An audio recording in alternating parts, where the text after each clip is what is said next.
This pitch is up, but because of the movement, he's able to use the ground ball. Another pitch, the fastball, coming back in the strike zone, making it look like a fastball straight, and then great movement. Here's an outstanding play at second base to whack out the runner. The sinker is a must. When he used that sinker down in the zone, it's soft contact. That is the goal. Down in the zone and do soft contact with the sweeper. And here, he's going to get soft contact here with the sweeper. But it's up in the air. A lazy pop-up. You're going to see him fired up because he allowed his team to be in that ball game, only surrendering that one earned run. Hopefully more of the same tonight.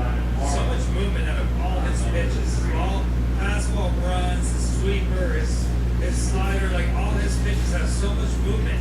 It creates a lot of swings for the opposing hitters because a lot of pitches either start looking like strikes and end up in the strike zone. So you get a lot of swings, a lot of early swings, and then a lot of late swings because of that. And because of that, I really feel thus made strike one is the most important thing. When he gets ahead of the count, he'll get heat contact, he'll get swing and miss, he'll put the hitters in position. And in that game there, you saw a lot of contact in the ground because all those highlights were with 2 strikes, except the first one that was hit hard. Remember, we're talking about guys that throw the sinker with movement.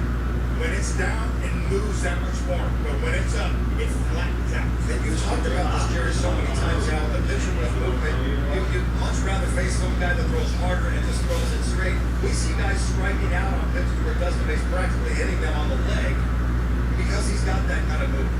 The movement, I'm telling you, when it's running away from the barrel and you get soft contact, that's what pitchers want.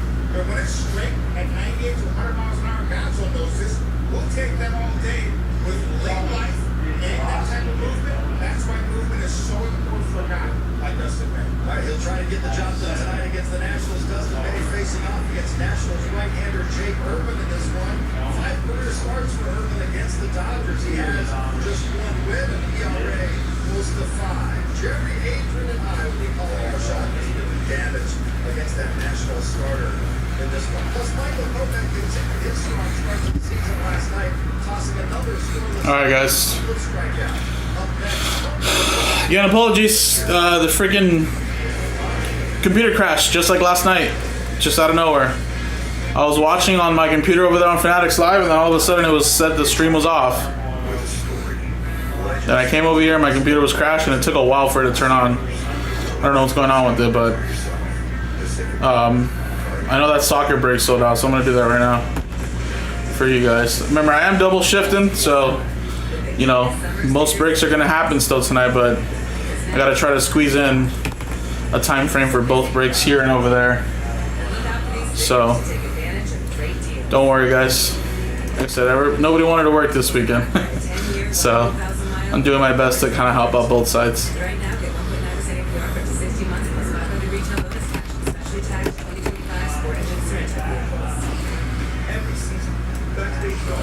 Austin grabbed 2 in the Dodgers R&B. Thank you, man. That was 6. I think Andrew sold out this box. So I'm gonna leave that pinned note again, just to let you guys know.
It has been a long road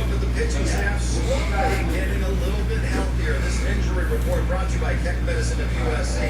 Tomorrow afternoon, Tyler Glasnow going to start for AAA Oklahoma City. His first game action since April 27th when he left his start against the Pirates. Glasnow's been sidelined with shoulder inflammation, also dealt with a little bit of back soreness. His return would be a huge boost with Blake Snell, Tony Gonsolin, and Roki Sasaki all on the IL. Well, the start of Michael Kopech's season was delayed due to injury, but since coming off the IL 2 weeks ago, he has yet to allow a run in 6 games. Michael Kopech is today's Dodger Voice, brought to you by Morocco Casino Resort and Spa. Well, I am joined by Michael Kopech. And Michael, since you've been back with the big league team, things have been off to a really good start. What do you think has just been the focus for you? Because I know, look, when we look at the rehab outings and numbers, they weren't where you want them to be, weren't where the team wanted them to be. But for you to be getting back on track, what do you think has just been the biggest difference for you? To be honest, a lot of it's just being around a winning environment. So it's sometimes easier said than done to just go out there and compete. But when you see what the guys are doing every night and putting themselves on the line to make sure that we get a win or put ourselves in a good position for the next day, I just want to contribute. So however I can, I feel like I have to go out there and find a way. To be honest, I feel like better than I was working that about it. Oh no. What the hell's going on here? The desire to go out there and contribute to a thing like this is huge. What did you think was the biggest turnaround for you when it came for when you realized you were kind of past whether it was the elbow or just kind of that shoulder inflammation you were dealing with? I think it was just realizing that I'm gonna have a new baseline. It's not gonna feel, like it did when I was 20, but that being said, I've thrown a lot of pitches in my career, and all things considered, it feels pretty good. So getting used to what I need to do, maybe adding some things into my routine to make sure that I'm ready to go. But that's part of it. Yeah, it's also part of just getting older. I think they call it father time. It's catching up with us. It's crazy to think, but I mean, to think about all you've achieved thus far in your career. I mean, you had a moment to kind of reflect on last year and just this opportunity that you had with this organization. Yeah, to kind of sit back and just be grateful for what all last year entailed. I had a really bad start on a team that was really struggling, and I ended up with a really strong start on the best team in the world. So very grateful for that.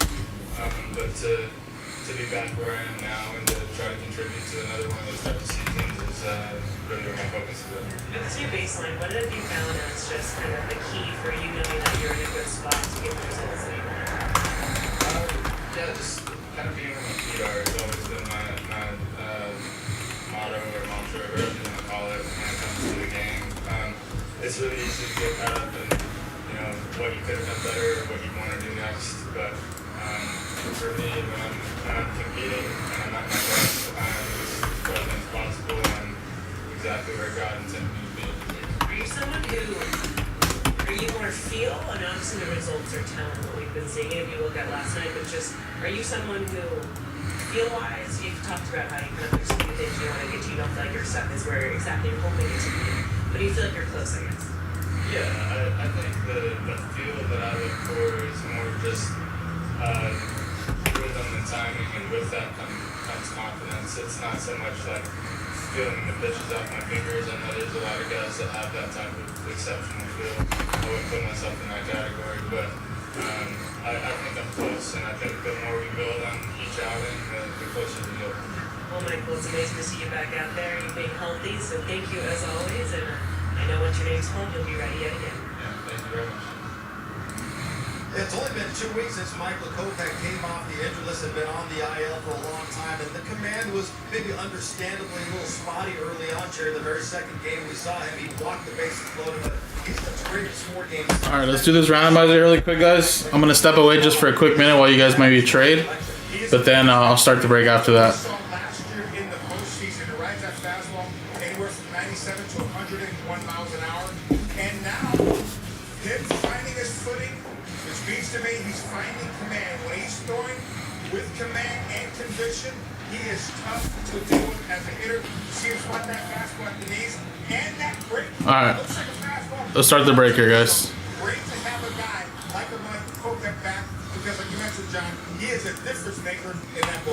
What is up, everybody? Jason here with Jaspys. We just sold out 24-25 Topps UEFA Club Competitions Chrome Soccer Hobby 4-box break random teams #1, guys. And again, everybody gets a random team from the list below. All cards shipped. There's a couple combo teams in there, but 22 total spots, 22 teams in that list. Here's the customer names. Here's the teams list. Let's roll it. 4 and a 4, 8 the hard way. Good luck. We got 1, 2, 3, 4, 5, 6, 7, 8. 8 times. 2 and a 2, 4, or 4 and a 4. 8 the hard way. Andrew down to Rodney. Then of course 8 times here. 1, 2, 3,